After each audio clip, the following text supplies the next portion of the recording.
Bonjour chers amis amoureux du monde agricole, bienvenue dans cette nouvelle émission AgroTalk de votre blog AgriNews.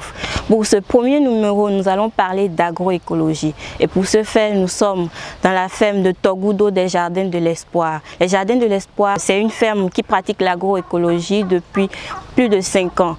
Nous sommes avec le directeur exécutif Tanguy Nikobu. Bonjour monsieur Tanguy Nikobu. Bonjour madame Awanabi. Comment vous allez? Je vais bien chez vous. Je vais bien aussi, merci. Alors, c'est quoi l'agroécologie? L'agroécologie, c'est une forme d'agriculture 100% naturelle, sans engrais ni pesticides chimiques. Ce n'est pas une nouvelle agriculture, c'est l'agriculture que nos parents faisaient avant, l'agriculture traditionnelle, l'agriculture familiale, et qu'on essaie d'ajouter un peu de science pour que c'est une activité qui est 100% naturelle. Alors, d'où est venue l'idée de mettre en place les fermes, les Jardins de l'Espoir? L'idée a germé en 2013. Nous étions des activistes. Mon associé et moi, Olo Afemi Kochoni, nous étions d'abord des universitaires. Et au moment donné, on a dit que c'est bien bon de dire de manger bio, de manger sain. Voilà, c'est bien de dire qu'on est contre le capitalisme, tout ça. Donc si on a donné le point à toutes ces questions, il faudrait aller à la terre et il faudrait pratiquer une forme d'agriculture qui respecte la terre, qui respecte l'homme et qui respecte l'environnement. En décembre 2014, on a lancé la première ferme, qui est la ferme des Jardins de l'Espoir de Tori. Et sur la base, on a rencontré d'autres acteurs, d'autres jeunes qui avaient la même vision comme nous. Et, voilà, en juin 2015, on a lancé ensemble maintenant les Jardins de l'Espoir. Alors vous avez plusieurs fermes aujourd'hui, ça veut dire que vous êtes quand même un acteur important de l'agroécologie aujourd'hui. Alors comment vous percevez l'agroécologie tant au niveau national qu'international?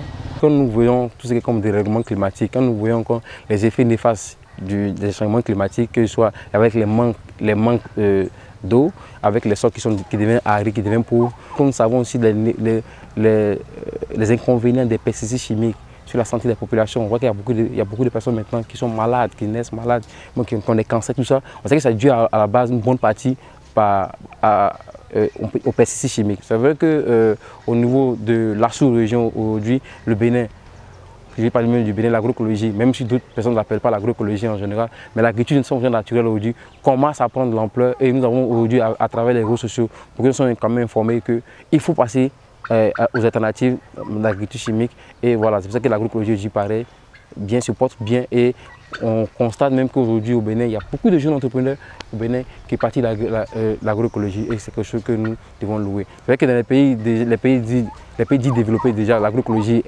a commencé à être adoptée, déjà adoptée depuis des années. Mais nous on le faisait déjà avant et aujourd'hui nous sommes en train de nous réapproprier de l'agriculture traditionnelle, l'agriculture que nos parents faisaient. Est-ce que c'est un domaine porteur l'agroécologie? L'activité en elle-même, elle est rentable.